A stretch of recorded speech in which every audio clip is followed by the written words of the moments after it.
This video out of Florida is nuts. It all went down at this hospital in Miami. A rescue team wheels this shirtless guy on a stretcher into the hospital. Handcuffed to the stretcher, he starts shouting at the rescue team, and at one point appears to spit in the direction of a fireman.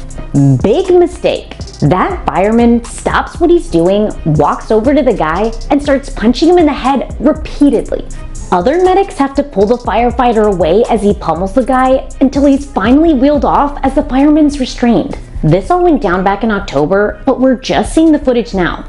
Police say the guy on the stretcher had been arrested earlier in that day on an unspecified charge and asked to be brought to the hospital after using cocaine and heroin. The fireman who pummeled the guy was fired by the fire department and now faces multiple charges, including aggravated assault. He's due in court in January, and the fire department is carrying out an investigation of what went down. Alright, so my thing is, with this situation, I had already mixed this in with another video we was watching, but I feel like, you know what I'm saying, the firefighter might have went a little too crazy. But think about it, this dude called y'all, said he was on drugs, meth, cocaine, all that shit. He handcuffed, which means he already been going crazy. So do y'all believe they did the right thing of, you know what I'm saying, firing this guy and he facing all these charges, or do y'all think that was the proper thing to do? Just because, for the simple fact of the situation, this dude was, you know what I'm saying, acting how he was acting and shit like this. He probably was dealing with his bullshit the whole ride to the hospital. So we have to think about, you know, what he probably was dealing with. Now, we always talk about the crazy shit that these mentally ill folks we doing out here, going to court, fucking with all types of crazy shit, murder, etc., right? Well, now let's switch things up a little bit. Let's talk about the innocent people that got convicted of some shit that they didn't do. You know what I'm saying? Because not everybody in the prison is supposed to be there. Some people who's wrongly convicted, some people just fucked up. And once they actually sat in that shit, you know what I'm saying, reality hit. Well, you got a lot of them that's supposed to be in that motherfucker. But anyway, subscribe to the channel. You'll be helping me out because it's free. Like and comment down below. It's just a review, a reaction channel, as well as an informational channel. Y'all have a good day. Let's get it. Reactions of innocent convicts set free will make you heave a sigh of relief. Ah, justice. John Bunn. John Bunn spent 27 years in jail after being wrongfully convicted of murder. At age 14, Bunn was arrested by NYPD detective Louis Scarcella. His conviction was overturned based on the wrongdoing of the detective. I'm an innocent man, Your Honor, and I have always been an innocent man. Where his money at? He spent a long motherfucking time in prison, man. That's a good chunk. That's decades and decades. My boy need at least 27 million for being in there because they did a lousy, slousy ass job, and he wasted goddamn half of his life for no reason. David Ranta, 22 years. That's how long David Ranta spent in prison for a murder he did not commit. Ranta was arrested by Detective Scarcella, the same man who got Bunn in jail. Decades later, witnesses admitted they were pressured to testify against Ranta, and he was exonerated. Thank you all. Louis Vargas. Louis Vargas served 16 years in prison after he was unfairly convicted of rape, kidnapping, and sodomy by force. The Innocence Project reinvestigated his case and discovered he had been misidentified by witnesses, and his DNA was not in the evidence. He became emotional while being exonerated. Daniel Villegas. Daniel Villegas was wrongfully convicted of double homicide. He was arrested at 16 and was reportedly forced to sign a confession under the threat of suffering beatings and the death penalty. 18 years later, he was finally freed. We, the jury, find the defendant Daniel Villegas not guilty of... Ricky Jackson. Ricky Jackson was locked up for 39 years for a murder he didn't commit, the longest prison term for an exonerated defendant in American history. The witness eventually recanted his testimony, and Jackson cleared his name. I wish you good luck. Thank you, Your Honor. Kristen Making it American history of some shit like this.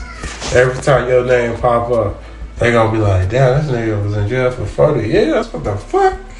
This guy was in there for a long ass time. You fucking missed 4 decades of technology and everything that could have happened, you know, anything, opportunities of being a millionaire. You never know. They took your life.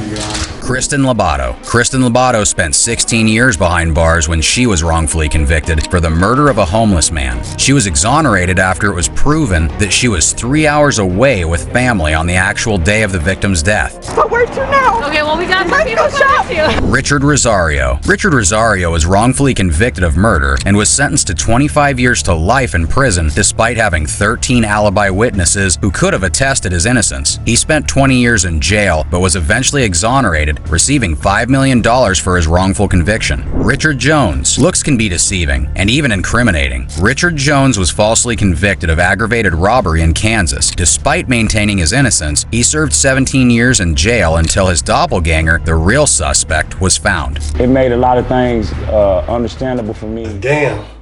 Now this guy, whether it was his mom or his dad, somebody was out there doing their thing and had another kid somewhere else, because like no motherfucker way these two folks look like identical twins, and their DNAs of course is different, but they like identical twins on everything. So something must have happened that don't nobody know about. I don't even think they know about, or they motherfuckers, they got the same bloodstream from somewhere, somehow. They gotta be related. Ain't no way they look that much alike and not related in some kind of way, unless they out here cloning motherfuckers or something. Understandable for me. Raymond Towler. Raymond Towler was erroneously convicted of rape in 1981 and was sentenced to life for someone else's crime. He spent 29 years behind bars in Cleveland until he was found innocent through new DNA testing. He became a free man at 53 years old. Yes, Lord. Yes. Archie Williams. Archie Williams spent 36 years in prison for a rape and murder that he didn't commit. He was given a life sentence without the possibility of parole. When the Innocence Project finally succeeded in proving his innocence, his first reaction to his lawyer was, "Do you know how many people are innocent here in prison today?" Stephen Avery. Stephen Avery was locked up for 18 years for rape and attempted murder that he had nothing to do with, until new DNA evidence proved his innocence. Continue better than the whole world. People make mistakes. 2 years after his release, though, he's back in prison for another alleged murder charge. This right here makes me wonder if this motherfucker really did the first one and they just fucked up.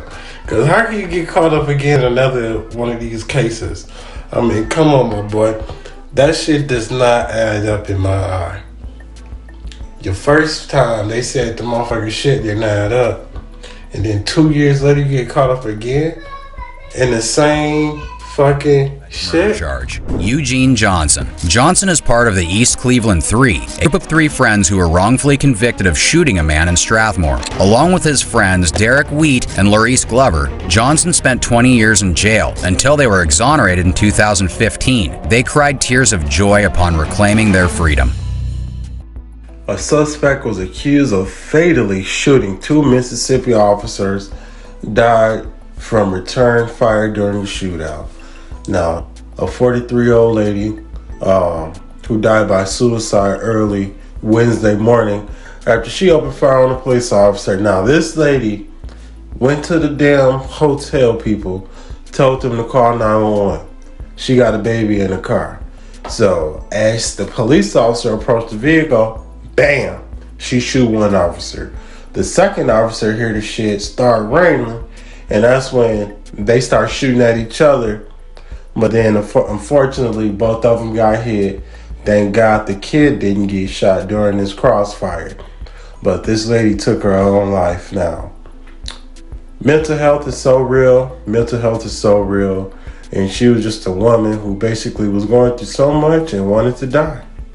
We really don't know why she did this, and I'm pretty sure it's still being investigated, but it's just sad that mental health is something that's not even being talked about, but so many people are suffering from it.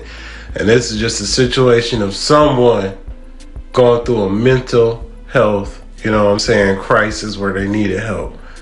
Yeah, she said call the police, but she had done something so stupid with a baby, a little toddler in the car.